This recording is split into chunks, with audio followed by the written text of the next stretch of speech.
Welcome to Merkaba Chakras, where we talk Buddhism in the fifth dimension.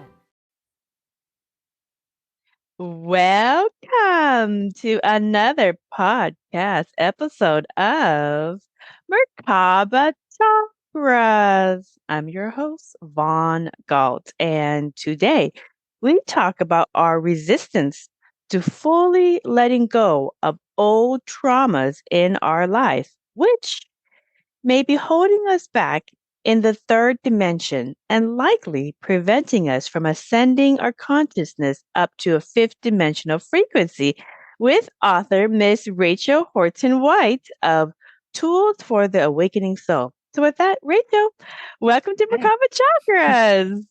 Thanks so much for having me. Oh, I love your work and kind of getting into the nitty gritty because a lot of people, when they get into their personal development and awakening, they just want to get to the star seed stuff. They want to get to the connecting to other beings in different dimensions. They want to get to the Akashic Records. They want to get to all these other cool stuff, but then you pull them back and go, wait. Before you could do that, you have to declutter your old dense traumas, which are going to come up in these future developments in your consciousness. So you want to clean up the closet a little bit and then move forward because it's going to come up in creative ways to make you work on those dense issues. So before we get into all the great stuff that your clients and your students get into, can you tell us how you even got into the work in the first place? What's your journey? Well, I always had this intuitive side to me where I would have dreams that would come true, and people who are deceased like coming to give me messages in dreams for my family, my mother and I. My mother's always been pretty psychic, and she would wake me up when I was a baby every time she would think about me. So I always had that connection with her. But it was always just kind of put on the back burner, like this weird thing. And I was told that, that's scary. You don't do that stuff, stay away. So I started learning tarot, and I started doing tarot readings for friends.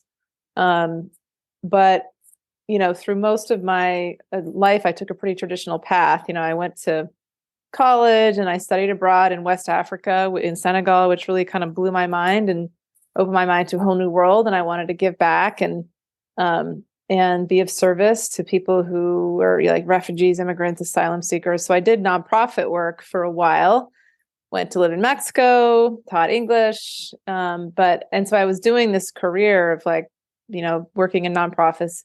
And I got really burnt out. So there was a pattern, and there was another pattern of relationships, which I had always had sort of really intense sort of codependent relationships and pretty dysfunctional ones. And so it wasn't until my 20s that I actually ended, or I was like a serial relationship person, one after another. And one ended, and I had this year, I was engaged to somebody from Mexico, actually. And we ended our engagement, and I went through this deep depression and just period of solitude. And that's when I started meditating. I started studying Shambhala Buddhism. And in Mexico? No, this was in Georgia. So he was in Mexico. I moved back to Georgia because I was in grad school, and I was living in this tiny little dark apartment house thing in Georgia. And I was just, sad and lonely and didn't know what else to do. I could drink wine every night, and I was losing weight because I wasn't eating. Right. And my sister sent me the book When Things Fall Apart by Pema Chodron. And that book just taught me of this concept of the ego. I'd never heard of the ego. I realized I'm not my thoughts. I'd never even thought about that I didn't have to believe these things in my head. And so I started learning about energy and the law of attraction. And I wrote down what I wanted in a partner, and then everything was there. And then that next year I met that partner, my husband. And so that was good. But then I was still in these career rut and just starting to be, we had a child, my son, who's now 11. And then we had my daughter, who's now 7. But it was a little bit before she was born, that I was just really stressed and burnt out, grinding my teeth at night, like crying, just so much craziness. And so I hired a life coach at the suggestion of our babysitter. And she's like, my daughter hired this life coach and then quit her job the next day, changed her life. I was like, I don't even know what a life coach is, but whatever, I'll do it. And she ended up being pretty spiritual. And she said, you need to start meditating again. Cause I'd always, I'd stopped doing that once I had kids. And you need to connect to something higher than yourself. And I had been, I was raised in this congregational church, but quickly I became really disillusioned with any religion at all. And so I started doing that, and I started meditating and connecting in with light. And then things started coming in. I started opening up my third eye. That's when the phrase Akashic Records came in, and along with the phrase Knights Templar came in. Like, I didn't even know what those things were, but I wrote them down. And so then I was guided to, before that, she encouraged me to start just trying things out. So I started doing tarot cards readings for friends. I started practicing talking about meditation and quantum physics type, metaphysics with energy and vibration in workshops.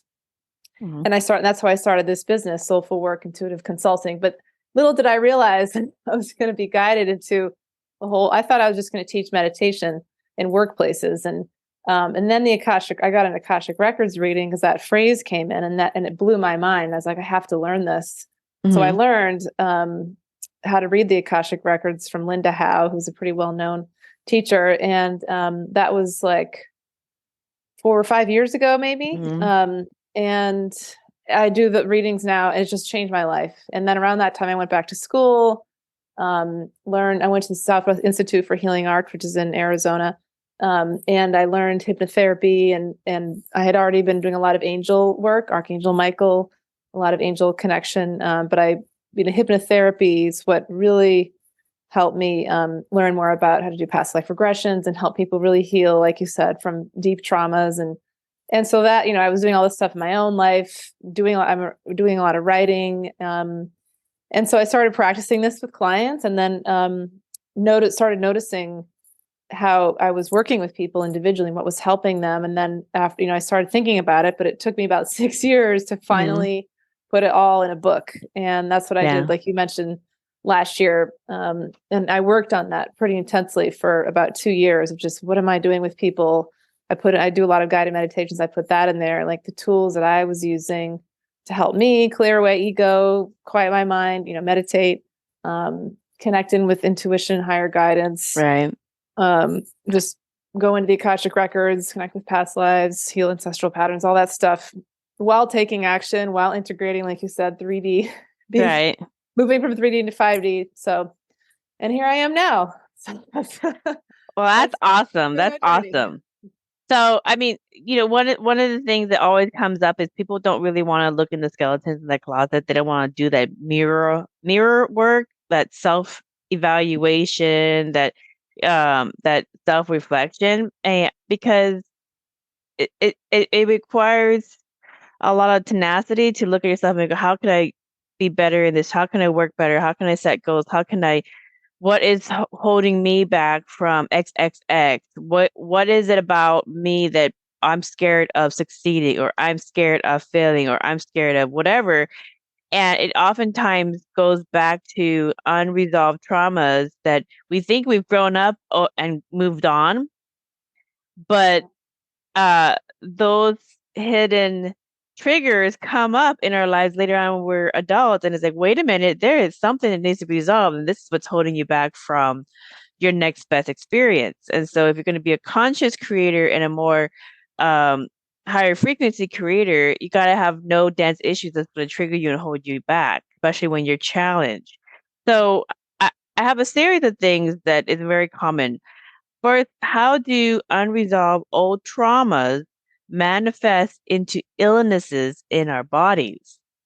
Well, my belief is that it's emotions. It's emotions that are being unprocessed, that we don't allow ourselves to feel. And I actually once had a client who said that her husband told her that he takes all of his emotions and puts them in a box, and he puts them on the shelf and like a metaphorical box, and that's where they go. And I was like, oh wow, that's what a lot of us, poor guy, that's what he was taught. And so I think for a lot of people, that's what, this is generational, this is ancestral, that's what their parents did, that's what they were taught, and it's a way of keeping ourselves safe from that.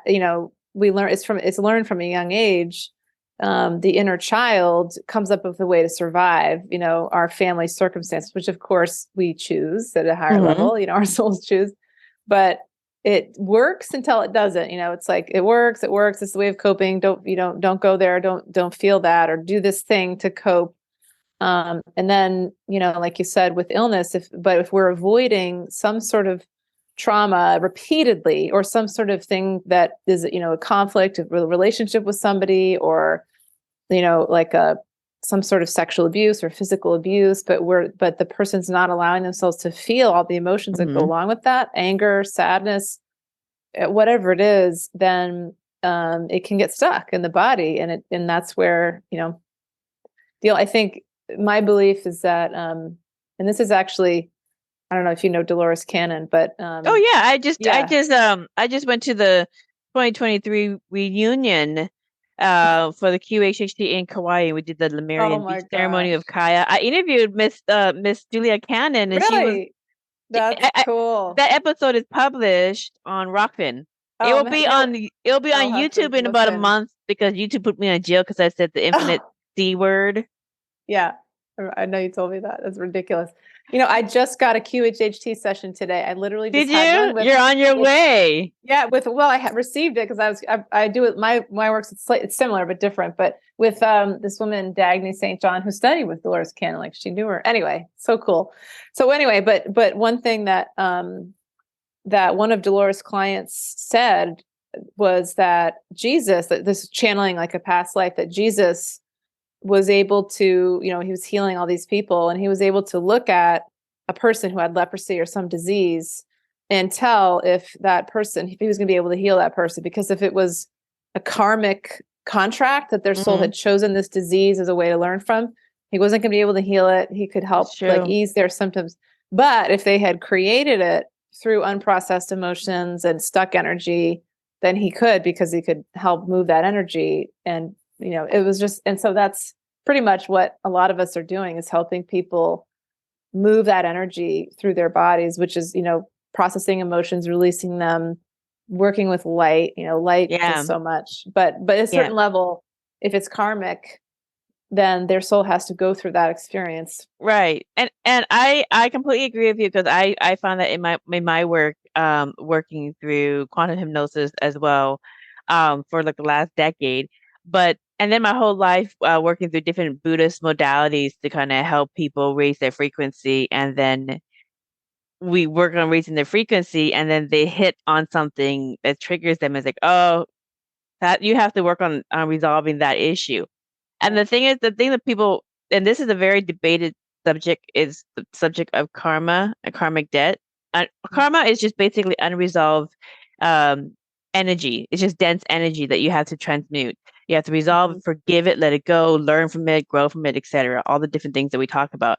But it's very, very debated in terms of your reincarnation, of the karma that you have, the reincarnation aspect of it, and the pre-life planning in Buddhism. A lot of Buddhists have arguments about this, about the play. But the thing is that the way that I see it in studying pre-life planning and the reincarnation process is just like you say, certain things are fixed into your pre-life plan for a reason.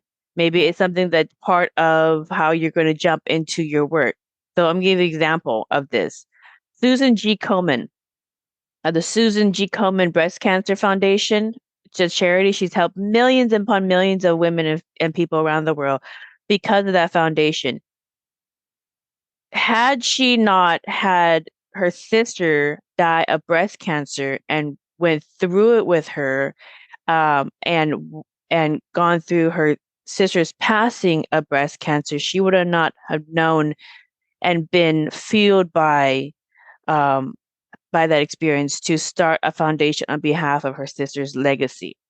Yeah. Had her sister not had that as part of her pre-life plan to have that experience of dying of breast cancer, and she would have got that healed, then Sujin G Koma would have never started the foundation in the first place, which many generations later have helped millions and millions upon millions of women worldwide who are suffering and recovering from that illness.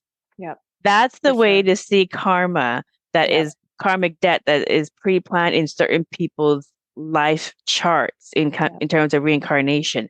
However, other things like if you have issues with attracting the same douchebag in your life over and over again because you didn't learn how to pick better relationships or learn better relationship habits from, let's say, the influence of your parents who may have picked these type of people or may be these type of people, and you're just picking your parents unconsciously picking up their programming, that you can dissect. You can do the coursework and you can learn where it came from and then reprogram yourself so that you understand why you ticked the way you tick, and then resolve that, and then moving forward, you're not going to be attracted, or that kind of patterning is never going to be attracted to you because you completely change your framework for what you resonate at.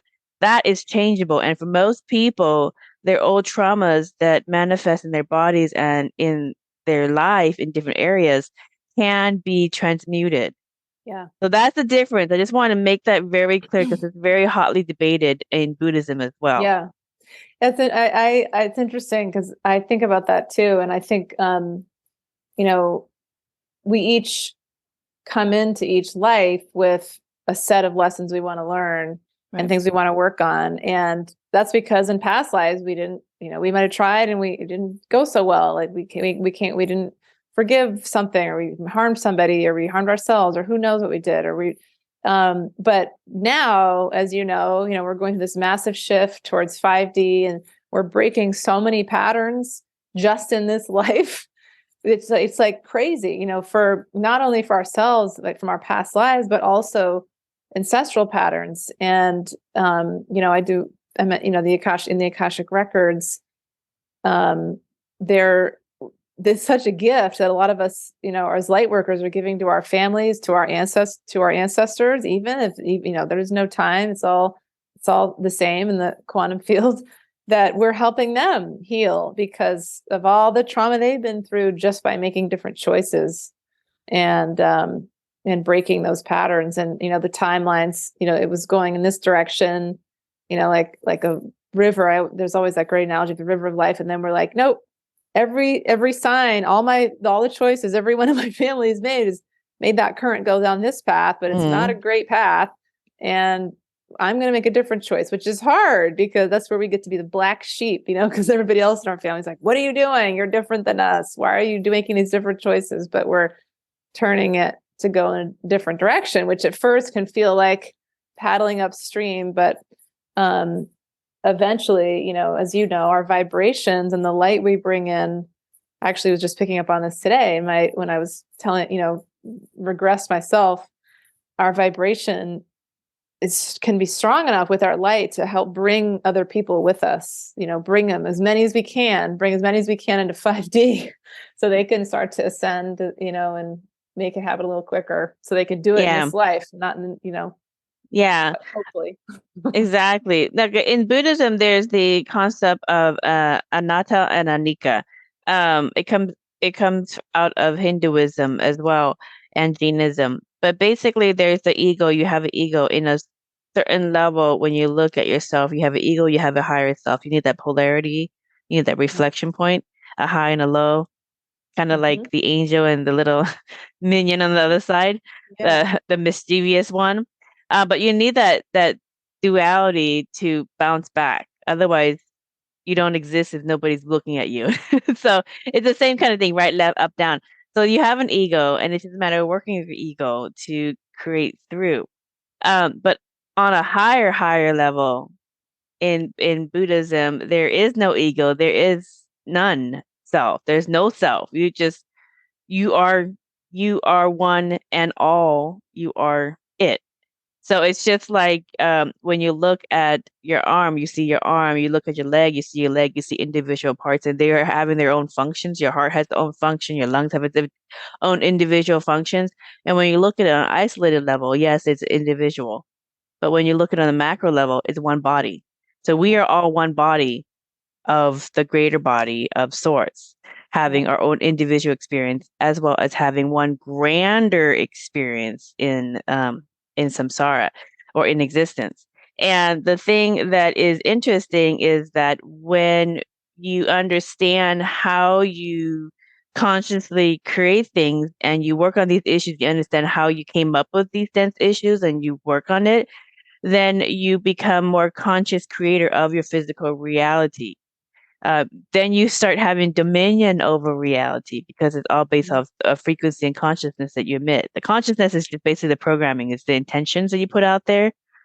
And then the frequency is like the energy, the energy. So how do unresolved old traumas unconsciously influence how we create our adult life? Because, we're adult, we're making money, we have families, et cetera, et cetera. But yet we're not progressing our frequency, and it goes down to some unresolved childhood issues. So can you give us some examples of what you found with your clients and on this? Yeah. Well, I always, when somebody new comes in, and if they aren't, if they're new to kind of spirituality, I'll usually ask them, like, have you ever thought about how you want to be in your life, or how, and it's like this future self, this is manifesting the law of attraction. And some people have done that. They've done like vision boards and stuff like that. But I like to say, well, have you thought about how do you want to feel? And as you know, like the heart is such a powerful generator of electromagnetic energy that when you go into the feelings, you're really generating that. And so I'll help them, if they don't, often people need help because nobody's ever told them they can just say how they want to feel or what they want or how they want to be.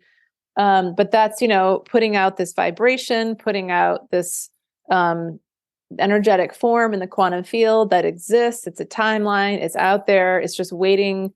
And it's a high vibration. It's just waiting for their current self to align their current self vibration with that future vibration. It's, it has to happen at some point, but it's going to take a lot longer if they have limiting beliefs that come up that tell them why they can't, shouldn't, won't become that. So that, and those, just like you said. And it's usually a voice. It's either your older brother or it's either a parent or a sibling. It's like, the voice of a parent living in your body, but it goes through a different filter. Saying, oh, you're not good enough. Exactly. You're never going to amount to anything, et cetera, et cetera. Yeah. Or just, there can be literally like thoughts that they have accumulated from, it starts with childhood. It goes through, the programming of public school, through the media, but some of it is even, it can be more, beliefs that, like, so if a parent leaves the family at the child's young age, that child will often think, well, I must not be worthy of love, or I must be bad, or I must have done something wrong. So they take the responsibility as themselves. Like, I could have done better to keep this together. Okay, exactly. Yeah. And so that will create this sort of belief pattern that they're not even aware of. And that's what's tricky, is they don't even realize that they actually believe this about themselves. And I've been having some clients recently where they really want to connect with source. They want to connect with light, with God, whatever. And they feel really blocked. And some people even feel like they're not worthy of doing it, and that's also, I think that also definitely there's past life stuff coming up. I just did a reading for somebody today who was a monk in a past life in a really like strict sort of ascetic order of monks, and was like hit every time she was a he would like try to connect. There would be somebody coming around like whacking him. And so there was this sort of like association of doing it wrong and being punished when you were trying to connect. But as you know, it's like past life stuff. Then we start to repeat in childhood, and the same sorts of things will happen. Not, maybe not that such sort of thing, but with this person, it was just some, being corrected by her mother a lot and always thinking she was doing things wrong. And, just being a lot of critical, like it was really the mother, a lot of criticism. And so that can translate into, this is sort of core belief system of not doing things right, or being, just being wrong. And then, Right. and that can show up to block the vibration. So it's really important for people to first become aware, like, what are the beliefs that they might even still believe they're true, that are in there? What are the thoughts that are coming up? And I'll say to people, pretty easy ways, think anything that says I can't, I'm not, I don't, people won't, or maybe it's like a third person, you can't, you're not, you won't, you shouldn't, you should, those types of things. It's the ego. And it's trying to hold them in their safe place, trying to, coming from that, good place, I guess, of keeping them safe, but it starts to go into overdrive, and it also comes from that wounded inner child. And so it's really important to really get a handle on those beliefs and those thoughts. And as you may know, one of the best ways to do that is just through meditation, to become aware of the thoughts in the first place. Yeah. And then separate from them. That's very true. The thing about this journey of the spiritual evolution is when people think of being spiritual, they think of just the religious context, because that's what they've been taught through society, culture, is the religious context. But everything is spiritual.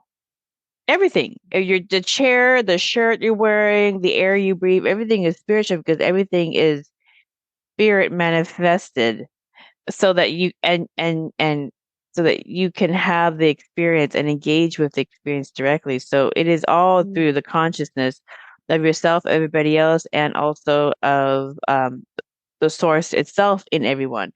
So everybody's playing different levels of consciously creating their reality that they're engaged in. So when you understand that it is consciousness that is feeling the energy of creation, then everything is spiritual. So it's not a religious context to you can say all the mantras and prayers you want, but you're not going to raise your frequency until you do the personal work in how you consciously create and see reality.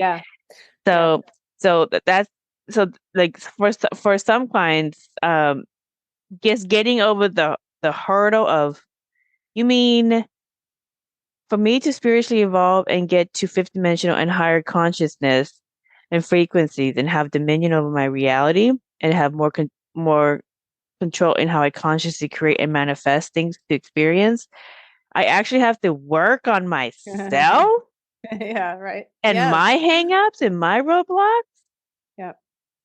And so just to get over that, when you get over that and you understand how creation works, then you're like, oh, okay. So then, you work on the dense issues, and then you have the building blocks and the framework that you learn through working on your own hang-ups and issues for how you see things and create from those old programs that you had picked up or learned in your consciousness.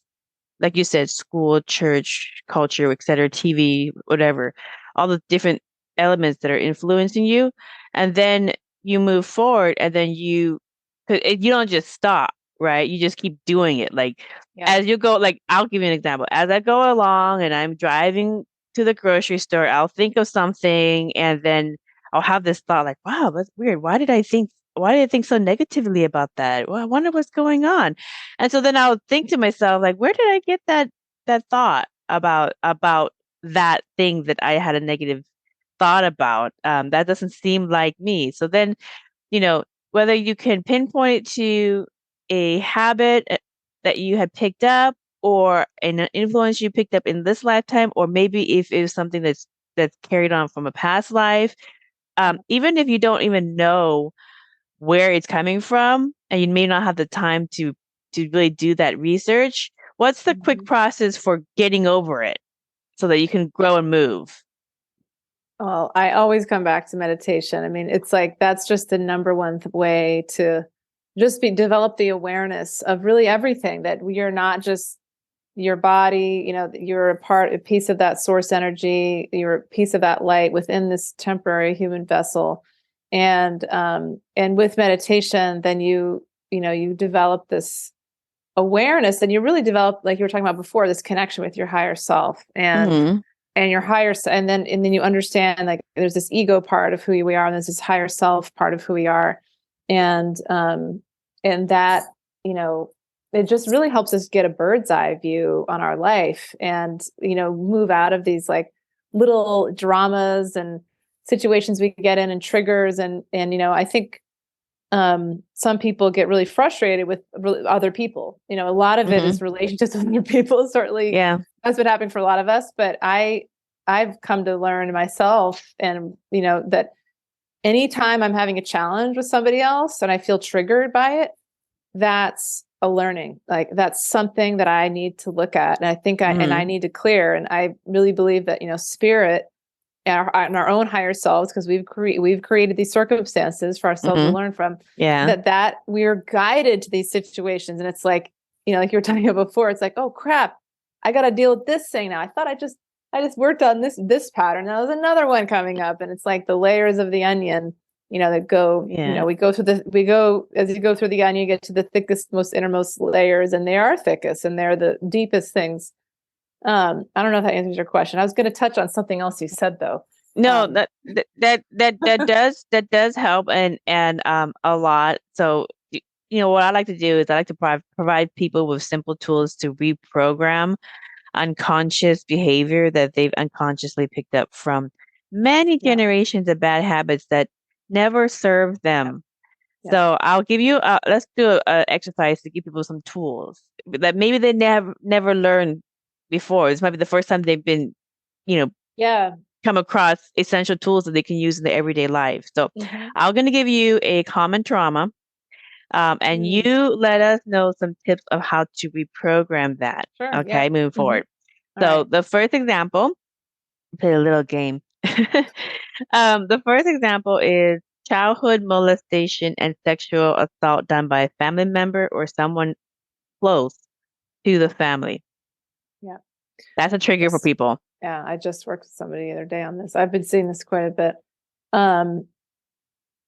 At least they're coming to you and they're working on it. Yeah, right. Exactly. That can definitely hold you down into 3D forever. Yeah. Oh, for sure. I mean, it's so, I think, when I work with people, there's no like place that I just say, oh, this is where we're going to start, because it depends. Everybody's in a different place with that.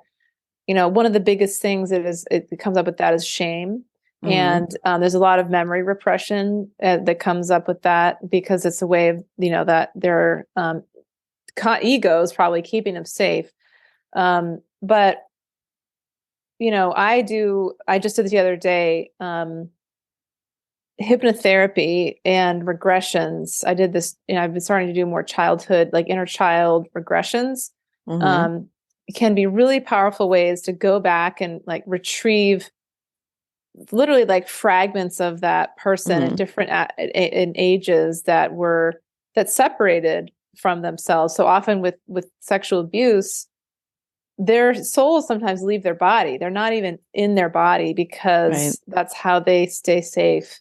And I see this with a lot of clients. They become really disconnected from their bodies, and they, then can develop if it's, like issues in the reproductive areas, and makes sense. Fertility issues. Fertility issues, which makes sense because there's a lot of energy there. I actually had a client who has had years of fertility and all kinds of issues with, with uterus, ovaries, all kinds of that, and a lot of other things. But she had no memory of any of this, anything happening. And then it started coming back little by little. So, I think there's a lot of, it's a lot of bringing in self-love, right? And I really like to help people connect with divine guidance to help pull them through, because there's also a bit of, why did this happen to me? Why is this my life? And why, and I'll try to, so there's a little bit of teaching. It's like, in the Akashic Records can be a really powerful way to help people understand that, well, you actually chose this experience at some level because your soul wanted to learn from it, or there's a pattern to be broken. But often it's passed down, that the parents or the grandparents are doing it to the parents are doing it to the children. Right. It's a generation. It's a generational thing, and nobody stopped to go, wait a minute. How did we all have the same bad habits? Yeah. And so and then with often with clients that are doing this inner work, like it stops here because here's what I'm going to do. I'm not going to, and it also ultimately ends with forgiveness, right? It doesn't mean like what you did to me is okay, Right. but by forgiving you, this abuser, even if it's your own family member, you're saying, I'm cutting the cords of of any of these cords that whatever dysfunctional, you're wounded, you're so wounded that you did that to me that they deserve, we'll talk about like, you need to protect yourself from, Right. that you deserve to protect yourself. Boundaries Yes. is a lesson Boundaries as is well. a big Boundaries one. and discernment is a Huge, big one that a lot of people need to huge. learn, Yeah. because Boundaries. they a lot of people think that you want to be nice, want Yeah. to let things go. Well, there's a certain point Yeah. to kindness, and there also is discernment and boundaries that is a form of Yeah. loving kindness as Yeah. well for yourself. Yeah. Loving kindness for yourself, that you won't let people just walk all over you without sticking up for yourself. Exactly. That's loving Yep. kindness for yourself, as Yep. well as loving kindness for other people, that I love you enough not to let you be that bad Yeah. by Yep. putting boundaries and discernment on Yes. how far this Yes. exercise is going to go before you and I learn the lesson Yep. without Yep. going through the suffering. Yep. So that Yep. that's a tool right there, just to be able to do that. And you know what? That process is actually the process in the West they call repentance.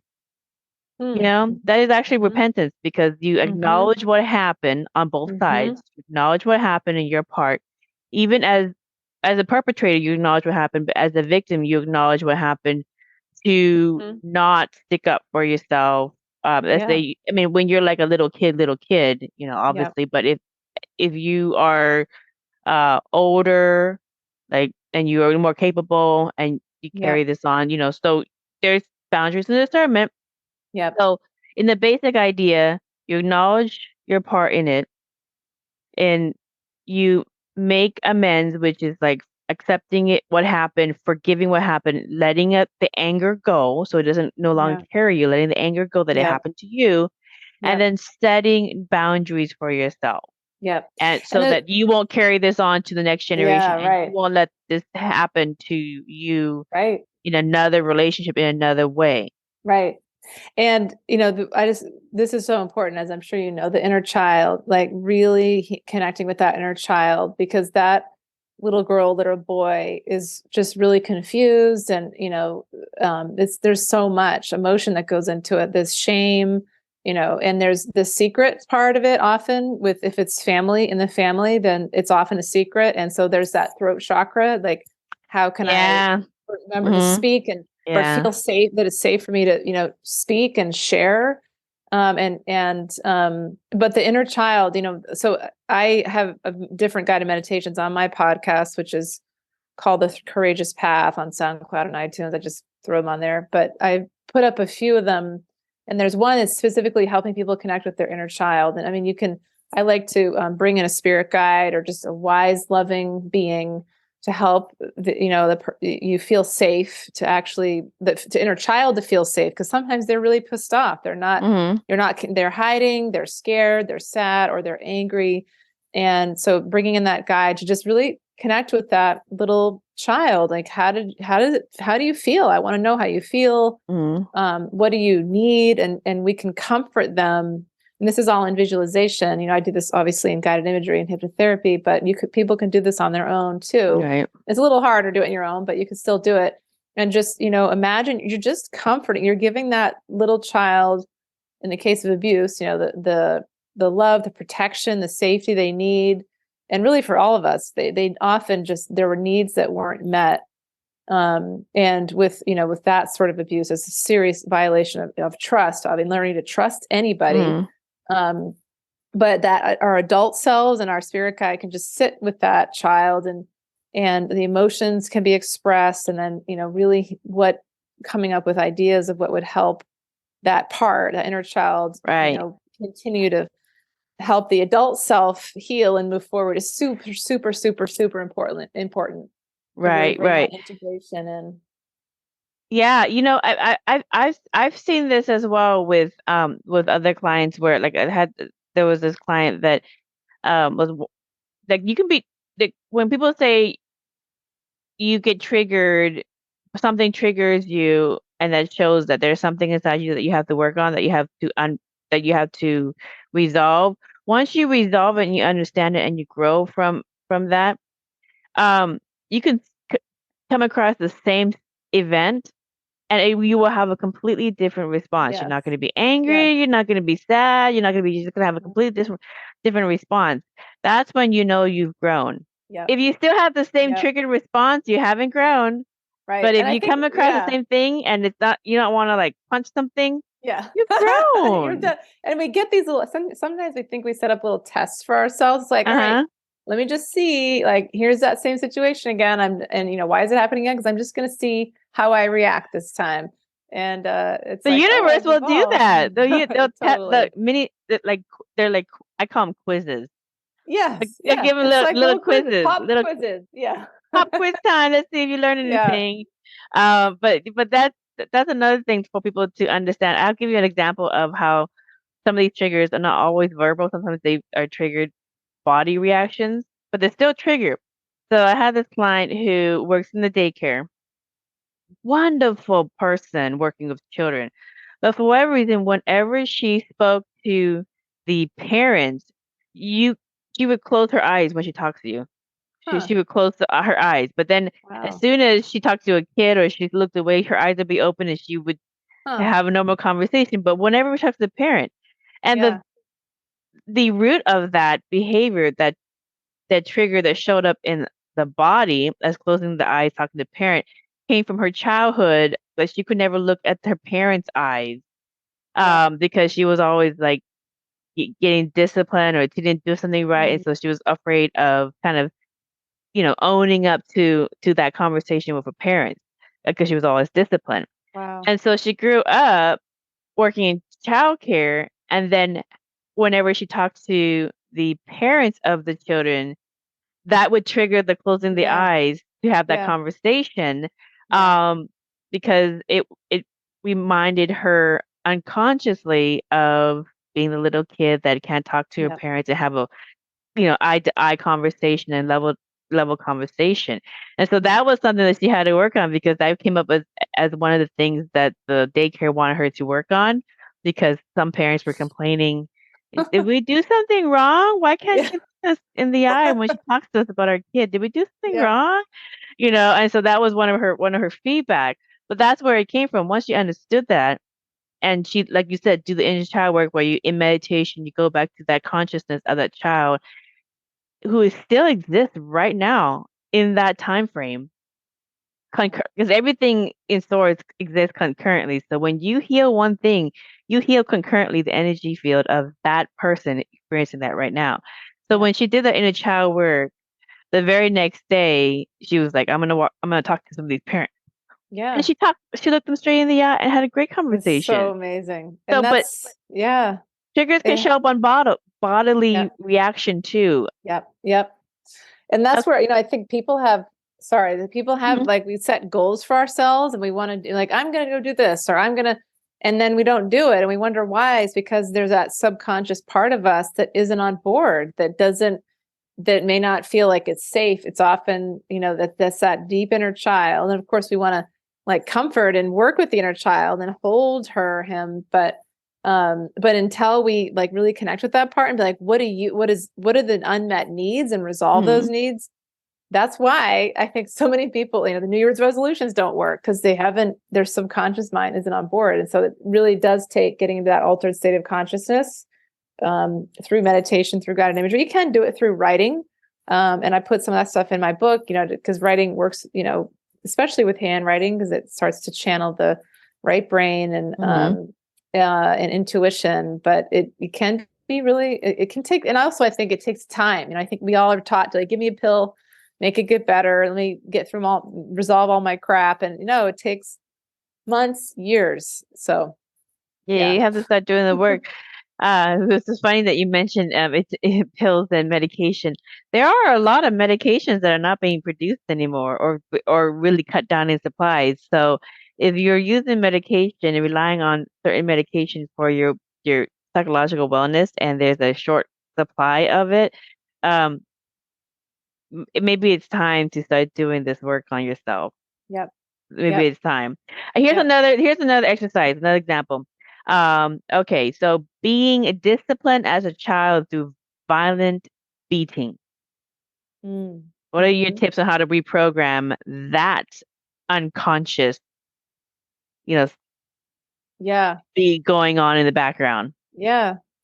I think it's a similar approach, I think, with the inner child, and with healing and, and I think, um, when I work with clients, I work with them in a few different ways. So what I just talked about just a minute ago was really the subconscious, but there's also things we can do that are kind of still connecting with the subconscious and with the conscious. So I'm just going to talk about it in this way because, I'll what some people really worry about when they have trauma is, are they going to have to go back and relive that? And if they Mm-hmm. do, are they going to be able to function still? So that part of them is trying to protect them, you know, to protect them from going, like being a crumbled heap on the floor, not able to get Right. up and function. So, what I'll tell them is like, you don't have to relive any of it. Right. But, and honestly, it's really not what happened that matters. It's what you're carrying, the associations or the Mm-hmm. beliefs that formed in your mind based on what happened, which are often not accurate. So, Mm-hmm. with like physical abuse, for instance, it might just be, well, I can think of somebody who's been through that. And there's this belief that can come of like, I'm bad. There's Mm-hmm. something wrong with me. Otherwise, why would somebody treat me like this? I must be a bad person. That can be very deep and that can lead to all kinds of things. But, working with that belief you can do I like to do neurolinguistic programming sometimes, which Right. helps them, you recall times when were praised for being good. And then you really bring that memory and try to replace it with the memory of times when you felt like you were being bad. So another approach to this is helping people work with what things that are coming up now in their life. So often with physical abuse, it will show up as, keeping people, often like keeping people away because that's, a way to be safe, or just, Self-sabotage is yeah, a common right. tool Yes. of somebody who has a lot of unresolved They might just think emotional they're issues with this. irreparably broken. Like they Right. deserve that at some level because they're bad. And that, again, that's that inner child. And so sometimes they start to attract, they start to The behave domestic in that violence way. channel is always running Yeah. in Yeah. Or they this start to person's life. behave like, if I'm bad, then I'm just going to be bad. And so they start to create their own That's a good one reality. too. I've Mm-hmm. seen that, with that I'm just gonna, start. I'm. It can be really deep. Like, well, I'm just worthless then, because that's how I felt when I was being treated that way. So I'm just gonna. So who cares? Doesn't even matter what I do. And this is where I think, Right. a lot of people who end up becoming criminals, because they just don't think it matters, and they don't think anybody cares about them. So what do they care? So it's really, I think for that, it's really a lot of, just self-love. Right. And, You have to care for yourself. Who cares if nobody cares for you? Care for yeah. yourself. And also Yeah. what I'll say, to clients with any form of abuse is like, you didn't get what you deserved as a child from your parents. And at some level it's not fair to that child, but at a higher level, your soul did choose this to learn from. Maybe there's karma, maybe you were the abuser in a past life. And so this life you're choosing to be the abused, or maybe you've experienced the same pattern over and over and over, but this time you're going to break the pattern by working on forgiveness or whatever it is. Right. Or self-love. You're going to begin to love yourself in spite of going through this. How do you learn to love yourself? You experience something that is the opposite of love that you need to work through. Like you said, with that Susan G. Komen example, you wouldn't go do that if you didn't have something that kind of forced you to do it. Right. So yeah, I mean, I think it's like you can go in small stages. It's like, okay, I'm doing this. Am I still safe? And that inner child checking in. Yes, I'm still safe. Now I remember what I was going to say. I just lost my train of thought. But I think I'll say to them, like, you didn't get what you deserved from your parents, And your parents may never say they were abused by their parents or by a parent, physically abused. I mean, your parent may never apologize, and they They may don't think there's never anything change. wrong. Exactly. Well, But because I'll give you an example to that point. This happens in Asia. I hate a lot of Asian Buddhist clients for obvious reasons. But in many Asian cultures, it's very strict, and they don't really show their emotions like Westerners. Doesn't mean that they don't love their children. They love their children very, very much. But it's just not PDA, and a lot of emotion is not something that has been carried forth. yeah, Because in past history, it's a very tough life, like in migrant villages, all that. And so you have to you got to be sturdy, and not just sturdy as a physical level to kind of get through that grueling lifestyle, but they also sturdy in emotional level as well. And so what happens is they, especially if they go to the West and they're growing up in the West, they're using Western metrics of love, like to measure love, like lots of hugs, lots of I love yous, lots of emotion, and then they're looking at their Asian family. Oh, they must not love me that much, And so and in order to break that, they need to learn to express their emotions and kind of learn to kind of break through that and be more loving, because that's why you see this is very common in Asian families. The grandparents are so loving, but when they were working adults, they weren't as much. They had to get into that.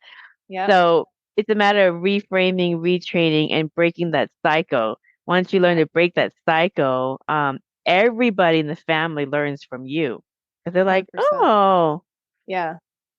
They're doing it differently. yeah, you're doing something different, but I like it. Yeah.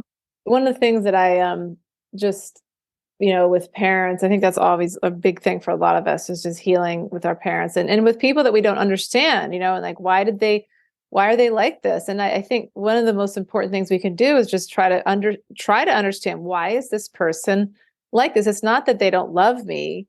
It's that's what they were taught. That's what their parents did for them.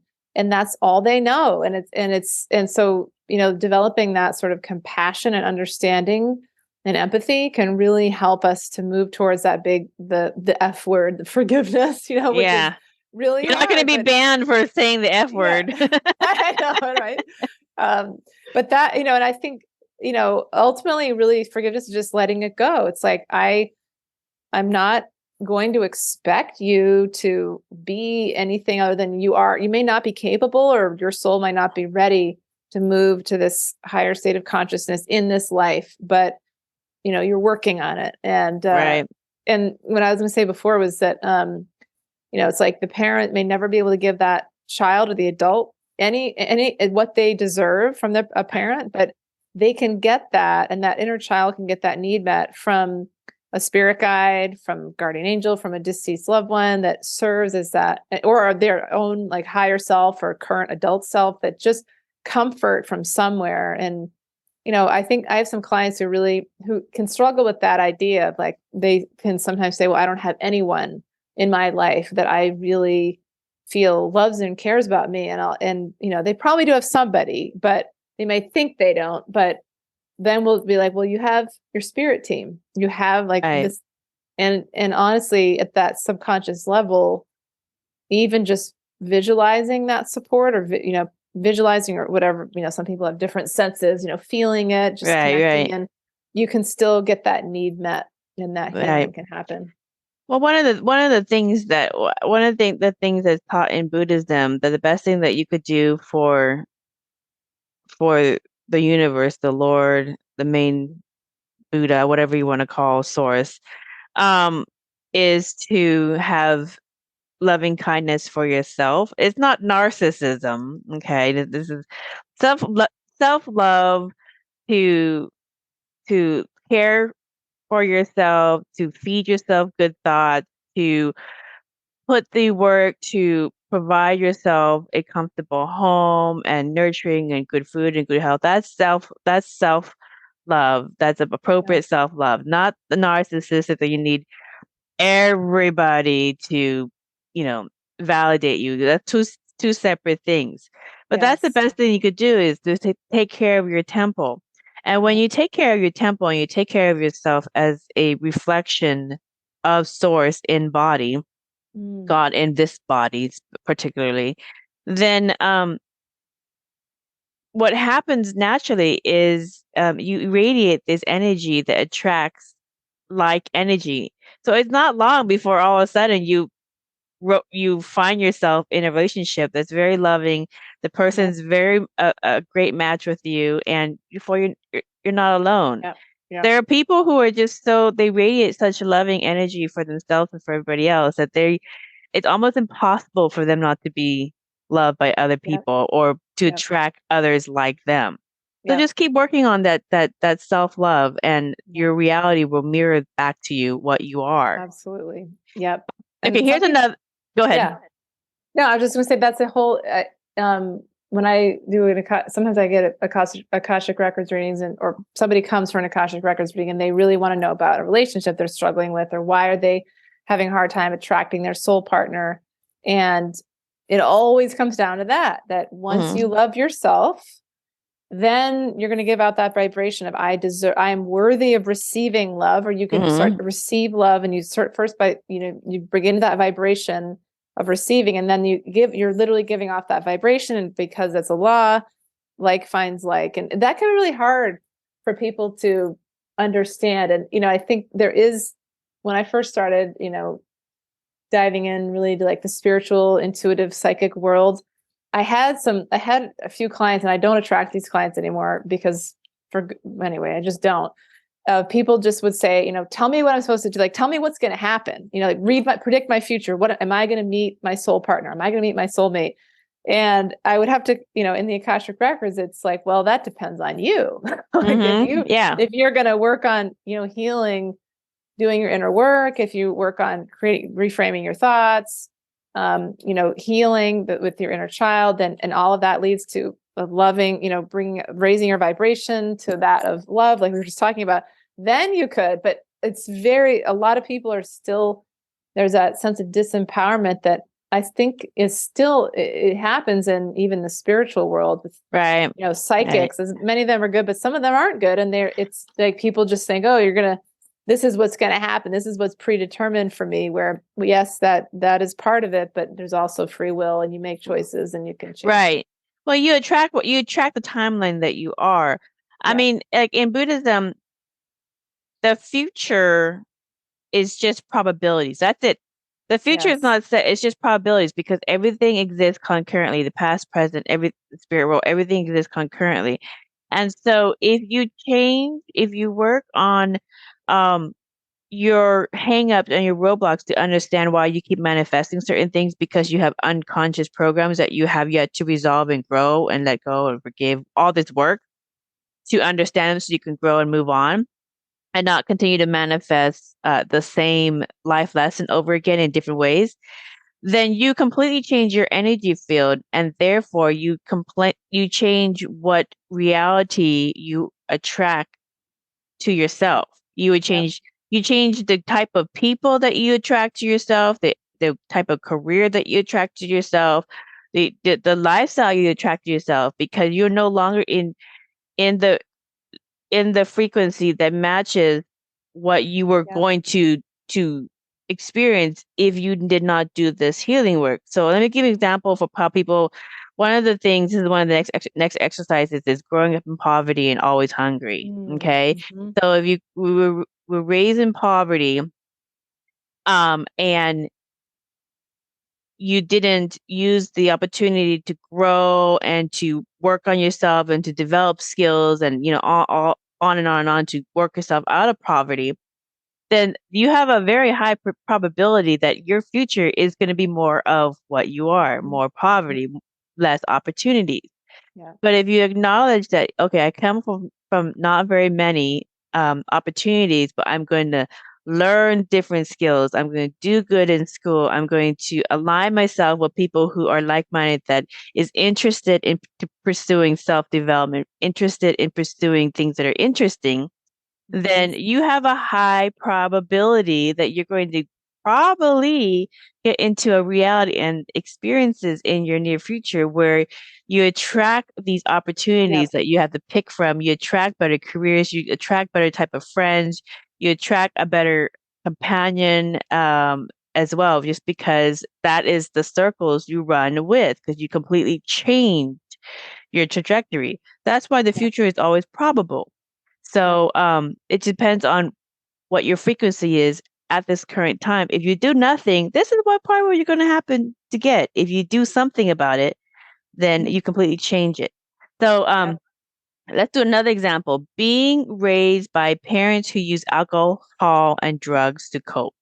Oh, I thought you were going to ask me about the poverty one. Oh, you want to hit the poverty one? Okay. No, No, go that's ahead. okay. No. Hit poverty real quick. Okay, well, because I started thinking about that because I see that, you know, the fear of not having enough is really can be very deep for people, and that, you know, that's abundance and flow and aligning with that flow of you know, the word money, you know, it can be really triggering. I think, and I've had clients who it's really hard, especially with, you know, how our money system is right now, and there's all kinds of manipulations happening, but for me, I worked on that myself, and I didn't come from poverty. I had the opposite, but I had a lot of guilt. I had, you know, privilege, and I felt guilty about it. And anyway, so what, did you squander it all, or what did you do? No, I didn't want to be like, because I lived in countries where people had a lot less than I did, and I felt ashamed, guilty that I wasn't the same as they did. So I went in nonprofits. I was like, I'm not going to make money, and I didn't hardly any money for a while. Okay, and so I had to like reframe it. And for me, what really helped was just, you know, there's a reason that 12-step programs like AA work, because they're all about surrendering and surrendering to something higher than yourself, and that, you know, that trust that my needs are always going to be provided for, that God or whoever, that source, like that my guides were always going to make sure that my needs will always be met, unless I had a soul purpose and I needed to learn from about, you know, with poverty or whatever. But is it a dharma lesson? Is it a karmic lesson that I need to overcome? Right. But ultimately, it's one of the divine laws of the universe is a law of abundance and of flow. There's just flow everywhere. There's flow of water. There's flow, you know, leaves grow abundantly. But for me, that was really hard to kind of surrender to allow myself to just trust. And, you know, and so with clients who have that, you know, poverty, it's like doing that, but then it's not like we just sit around and think, all right, well, everything's going to happen. You know, I don't need to do anything. I'm just going to trust. But then it's like tapping into, you know, your higher self, and that you get these divinely inspired ideas to, you know, reach out to somebody to explore, you know, this is what I've done. You know, explore an idea, or just, you know, it's through people often. And then that person helps you start a business, or then that person introduce you to somebody else who hires you, or who knows, they teach you about something. Synchronicities happen all the time in these higher levels. So much. Yeah. So that, I think the surrender piece is really important when it comes to and flow, and just allowing flow. And people can do that through light, just, you know, feeling like a flow flowing through your body. And then like I like to say mantras. I freely give, I freely receive. If I have to pay a big bill, I'll say, I trust there's more where that came from. You know, some of those mantras can really help.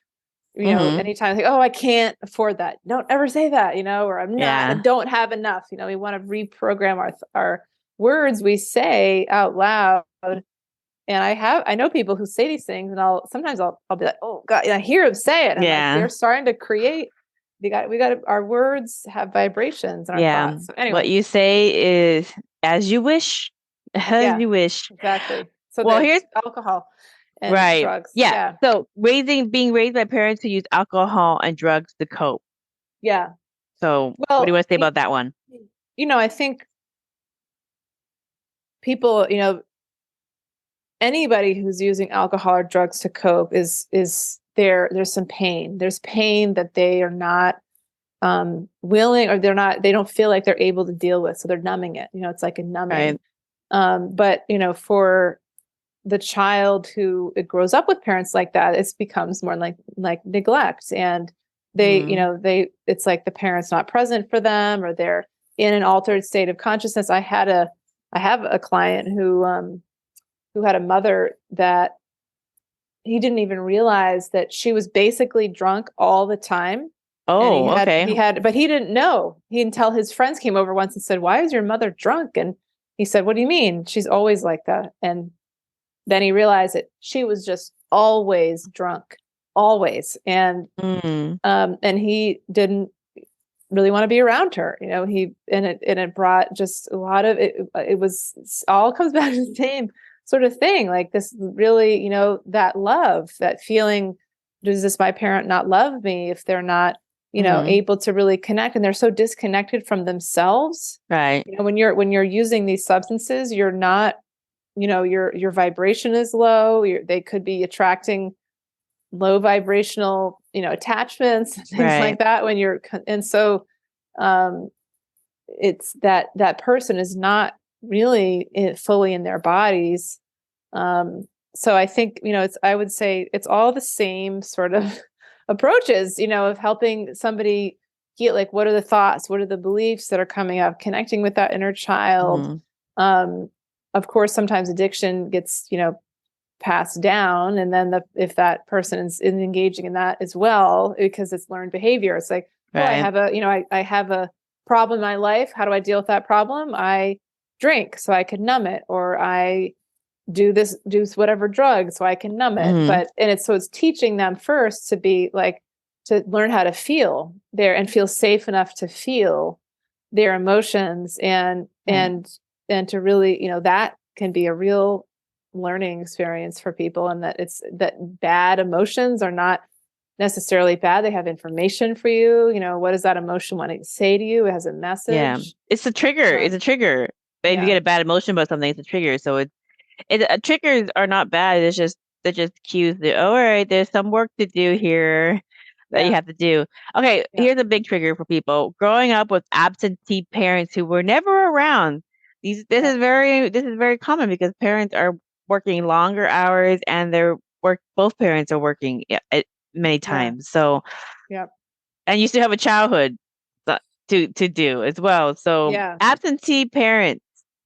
Well, what comes to mind, I've had a number of clients like this where if they end up having to be that if they're the oldest, for instance, they end up having to be like that parent. They have to, they're making dinner for their siblings, they're taking care of the kids. And I've had some clients who really, they have a lot of mixed feelings. Like they don't even want to express anger towards their parents because they know they work so hard. They feel bad for them, but they're actually denying that emotion within. And actually this can be a really hard situation to be in, because they're not because they also miss their childhood, and that's exactly right. That too. They miss their childhood. Then you feel guilty for thinking that you miss your childhood because your parents are working so hard in order to provide for you guys. So it's like a double-edged sword. So how do you overcome this?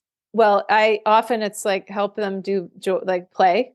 Like they're often that inner child, again, it's the inner child. Got imagery. The inner child will say, go dancing, go out dancing. Or you used to love, like, what did you used to love when you were a child that you didn't really get to do very much? Well, I used to love to ski, maybe. Okay, ski. Or I used to paint a lot, or I did art, but then I stopped doing that because I was always busy, cleaning the house or cooking. And that's also the case for people whose parents were addicts or alcoholics. They were often picking up all these pieces for their family. And that little child didn't get a chance to just be a child and play. And and so that is super important. And I think, I think there's all kinds of things that can come with, the absentee parent, all kinds of emotions, like you said, anger. Often that child will think that the parents are, we were taught that these parents are these people that brought us in the world, they're like gods. They could never do anything wrong. So if they're not there for me, then it must be because I'm not interesting enough, or, I've had some clients say that, maybe I don't have anything interesting to say, or I'm, I'm not somebody that people want to be around, because otherwise, why wouldn't they have been around me? Or it can lead to just anger that is really pent up and it's not expressed because, they feel guilty for even they don't want to allow themselves to be angry at their parents. So you can grow up with those unconscious feelings that you had about this situation, and then that becomes a behavior that you have as an adult. Like maybe you don't like, you're not as social with people, or maybe you're too social to accommodate. They can come out in a lot of different ways, but it definitely goes back to the absentee parents, and then a lot of child adults. I'll call them child adults, children who are adulting. Children who are adulting, right? A lot of them will miss out on going to friends' birthday parties or slumber parties or activities because sorry, I got to take care of my siblings, or I gotta go bust the siblings and just do the parent stuff. So this one is a hard one because you're not beaten, you're not molested, right? Okay, your parents aren't a mess of being a drug or alcoholic addict. You're not hungry, you're not in poverty, because they provided for you. And so this was the hard one. The only thing is they just were never around. I have a client who had that happen, and she was like, "Oh, I had a great childhood," and she could never think of anything, but she had some issues in her marriage where her husband was just really disrespectful to her and just would kind of make fun of what she said, and she didn't know why, and she had lack of confidence. And then we did a inner child guided imagery, like a regression, and it turns out there was the first memory that came up was she was walking home by herself when she was in kindergarten because nobody picked her up, and so it's like, and she never realized how much that affected her, that she was regularly alone walking home and like nobody was there to pick her up. And so it can be these one little thing, that happens, as sad as it is, that can really, but it was, it was a pattern. Her mother was, her parents were both working. They weren't there. She was often home alone, and they were good to her. They did the best they could when they were there, but it led to this feeling of there was something about not being smart enough or not being interesting enough. And so she attracted a partner that mirrored that, that reflected that belief. Maybe she attracted a partner. This happens too, because they'll attract a partner that's a workaholic. Yeah. Just like the parents were. And so they just have like these part-time relationships. That's what I deserve. This sort of really, they're not aware of it. But, I think when I and this too, but sometimes people everybody processes differently. So some people come to this awareness by talking about it, and then writing is always helpful, so it's like the conscious mind, the subconscious mind through hypnotherapy, which can reprogram some of that stuff. Right. And then, regressions and guided imagery where they're talking and they're retrieving memories from this life and past lives. And then the super conscious where they're learning how to connect with guides and angels to understand why. So it's like the ego, when it doesn't, it will come up with irrational things. Well, the reason this happened is because it must be because I'm bad, defective, not enough, not worthy, not lovable in some way, when in fact, it was that you had to learn from this experience. You had to break this pattern. You're working on this lesson, and that, just that awareness is like, oh my gosh, it's not my fault. The thing with this one, because this one's a hard one, because there's no bad people in this. Like nobody's doing anything bad to you. This one's a hard one because it's like about the absenteeism. So, and this one, I see this becoming more and more common, especially as parents are working with the cost of inflation.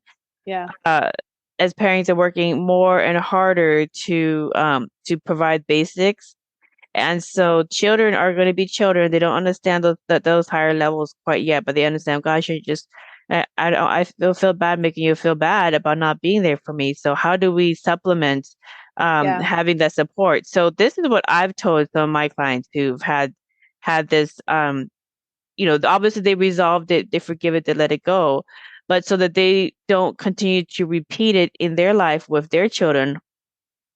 And what I've suggested is try to find a supplement. So if you can't make it to your children's ball games, and everybody knows that when one of your parents will be the best, but if one Mhm. of your family members show up to cheer you on, it just makes you feel extra special to Mhm. have an audience. Everybody knows how that feeling. So if you're not able to attend, try to get your sister or their aunt, their uncle, Mhm. to go there and cheer them on. Mhm. So that really really helps to get extended family members. Yeah. Um, if they have siblings, try to encourage the siblings to attend each other's activities and be there Mhm. for each other, so that Mhm. dad's really busy working and stuff. Call the kids to congratulate them or give them a pep talk beforehand, and say, "I'm with you guys. I'm going to work a little bit Yeah. behind, but I'm with you. I Yeah. support you. I want to hear all about this when I get home. Let's celebrate the Yeah. wins. Or let's. I'm going to bring you ice cream. If you guys lose, Mhm. let me know. I'll bring ice cream when I come home, and we'll go over, you know, Yeah. the gameplay over ice cream." So Yeah. find creative ways to still support each other, and be there for each other when you just can't because of all this work to afford the cost of living. So this one is Yeah. going to be a common one, Yeah. I see in the near future. And the other thing too, those are great suggestions, is just taking time then to just have one-on-one time with that child. I think that was just popping in my mind. Just like, okay, I wasn't here, I wasn't able to be there, but now we're gonna go to the playground together, just you and me or something, and that I think really could mean a lot, just to have your parents' full attention. So you're not on your phone, you're not like half there, you're not, Right. there's nothing else distracting you, but you're just with that, you're giving your child all your attention, and then they feel loved and cared for. And that's really all that Right. matters. They just need to know that they're loved. Or sit, like little children, like sit with me, just sit with me. You don't Yeah. have to talk to say anything. Just sit and watch the show together. Just to Yeah. be present. Your Yeah. presence is all that's Yeah. needed. I have this Okay, theory. Oh, just go real quick. ahead. With my kids, I have this theory that, like, when they say, like, will you play this game with me? Or will you go? Just today, my daughter's like, will you go? Well, to my husband, he was the one, we homeschooled them. And she was like, can you go make a snowman with me? And I had a client. So I was, this was his day with the kids. And he was like, well, I really can't, because I got to do this thing for our other son. I reminded him, I was like, usually the things they want us to do with them don't take that long. It's just like, Hmm. just the saying, yes, I will do this with you, and then you go do it, and then they get bored and they want to do something else. But that's my theory, is like, when they ask me to do something, even if I have something else I already planned to do, like if play a game with them or read to them, I try to just do it no matter what. It's within reason, because just that, spending that time, even if it's a short few minutes, can really matter, I think. Yeah, So these are yeah. really great tips for people on how to be there for each other, and even as friends can be there for each other if they notice a friend is not having their parents or family member be there for them as much. You Yeah. can be there as their friend family. Yeah. Okay, the last exercise one is being. This is the opposite of loving parents that are overworked and aren't able to be there as absentee parents. The opposite is being directly told by your parents or your family member that you're not wanted. You're a piece of S. Yeah. All of that Yeah. garbage. So how do you work with clients about this one? Yeah. That's hard. Um, you know, I have this exercise that I do. I mean, all of the above, like all the above things, but there's that sort of like phrase, like a literal phrase that somebody could say. It's like it's a knife. It's like a knife in your stomach or your heart. It's a dagger that, you literally want to pull out, twist, get it out. But there's this exercise I like to do with people, which is I call reframing automatic negative thoughts, and I learned it from my life coaching program. But Yeah. you have them like they hear that belief or that thought, And they ask themselves, like, do I really believe that deep down? Because they start to internalize it. Well, I'm not a likable person. Nobody likes me. I'm again bad, not likable, because I must not be if this is what my parent told me. And you start to like, do I really believe that deep down? Is that 100% true? And you have them like, and they start to, and then this isn't going to get to the every part of it, but they can start to, come up with a new phrase or thought that takes the place of that thought. So if the thought is like, nobody likes me, which would make sense if they were told that by a parent, then they might just carry that with them for years. And then what happens if they start to really think nobody likes me, then they're going to do things that echo that belief, and then that reality will come true. And so, and then what happens, it's tricky because then like, well, they will find that people are not drawn to them as much if they're doing things that make them unlikable. Right. Self-sabotage. And the ego will say, see, and it uses that against them. Like, see, you're not likable because of this, and this time. So, the thought reframing is like, well, they start to come up with a new thought. And I like to do this pendulum analogy. It's like, okay, here's the thought. Nobody likes me. Opposite thought would be everybody likes me. The ego doesn't accept that. You bring it back to the middle. You come up with a new thought that starts with something like, well, I'm starting to see that, blah, blah, blah. Or actually, I'm learning that blank, or I'm starting to believe that. It's not like everybody likes me, I'm lovable, because part of us, those are like affirmations, but we don't always believe them. And they don't come from the heart, from our truth or our internal, they don't come from us. So they don't, the ego can just reject them. So we come up with a new, this can be really hard for people to do, but come up with a new mantra that they feel is true. And it's like, well, I know I'm starting to believe that's not true because this person does like me. This person, they start to come up with an example to kind of break that belief down. Or actually, like I have, sometimes I'll be like, write down like 10 things you like about yourself every day and make it different. And so it's training the brain to focus on the good things about themselves versus the bad things. And there's another extra. So that thought, the thought reprogramming. Reframe, just reframe the negative thought or perception you have into a positive, because that's a tool that most people don't learn how to do. And if you can learn how to do that inherently, it doesn't matter what's thrown at you. You can reframe and be like, oh, well, that's a different way of seeing it. I like that. Yeah. I do that all the time. Is I'll have a thought come in and it'll be like, oh, you're not, or you can't. And I'll be like, whoa, I know that's my ego. And I'll just be like, no, I know that's not true. Or do I really believe that's true? No, it's not. And it's like, I won't let it. I'm here. I'm in my light. And here's this mean, nasty thought. And it's not the same as emotion. We want to feel our emotions, but I don't let that thought come in, or I'll instantly be like, that's not true. Like we went to Costa Rica a few weeks ago, and before we did that, I'd really just basically manifested this trip, but my ego would be like, oh, you can't afford 4 plane tickets. No, you can't afford it. And I just would hear that thought, and I'll be like, but I don't know that's not true. Maybe I can, I don't know. It's possible that I can't, that we can. I'm starting to believe that we might be able to. I'm not saying, yes, we have like millions of dollars and we can buy plane tickets all the time, but there's a chance. And so it's like this little opening, and it's not like the best sort of, it's not the most amazing, most positive statement, but it's not closing the door. It's like leaving just that little opening. It's possible. I'm starting to see that.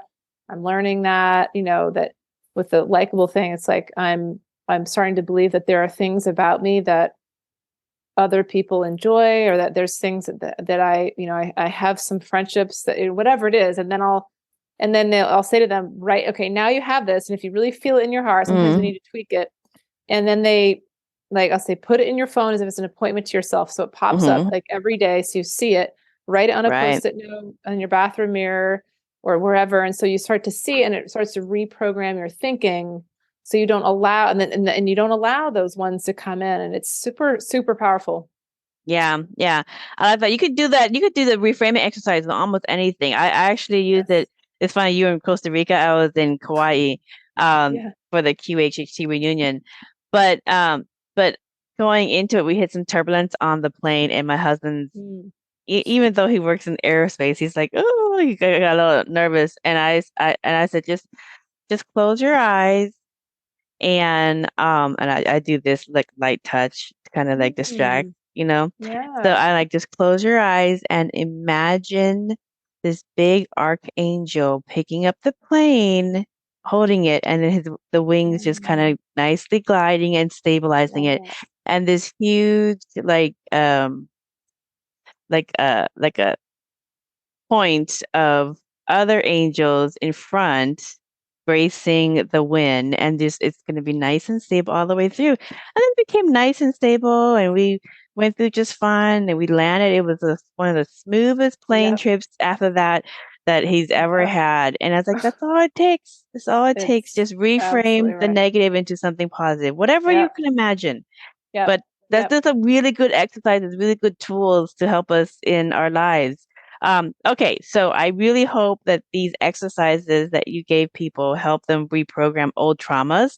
And then if they wanted to take any of your courses on being a light worker or on looking into Akashic Records or on doing this to themselves, where do they start with your material? I mean, Well, they could pick up a copy of my book because that it's a lot of stuff, a lot of those tools and the meditations and are in there.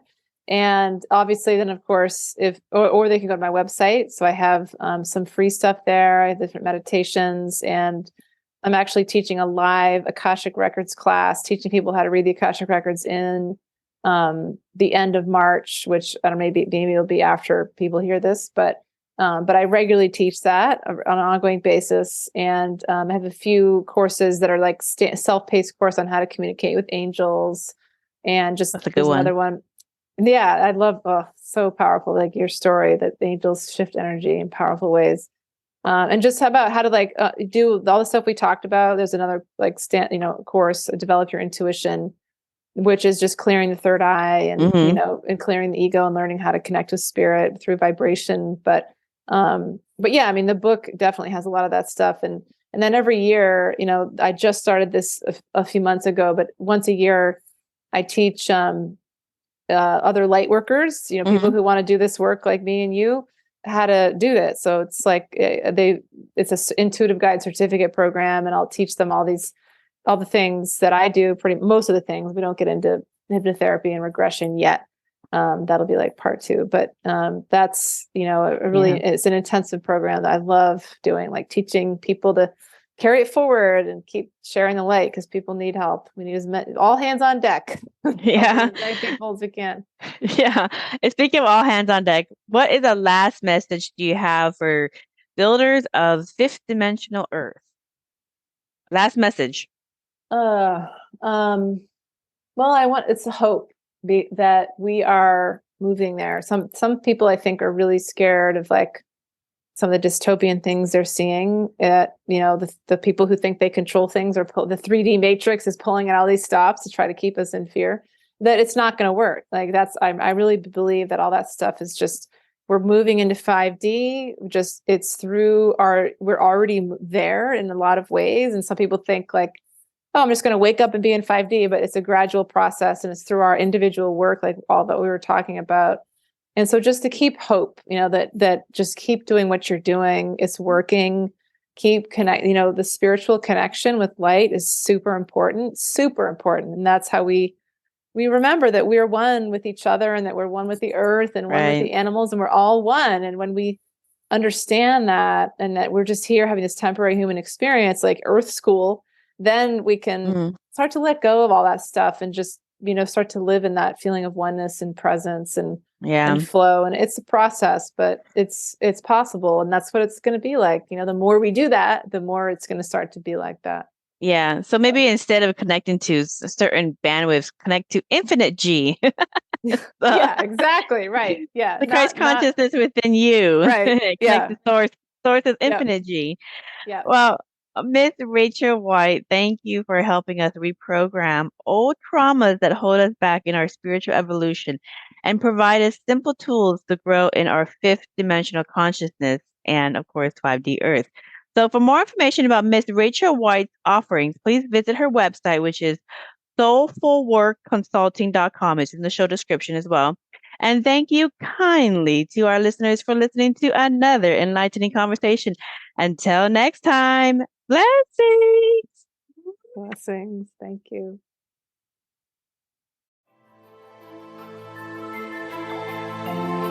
We hope you enjoyed this episode of Merkaba Chakras, where we talk Buddhism in the 5th dimension.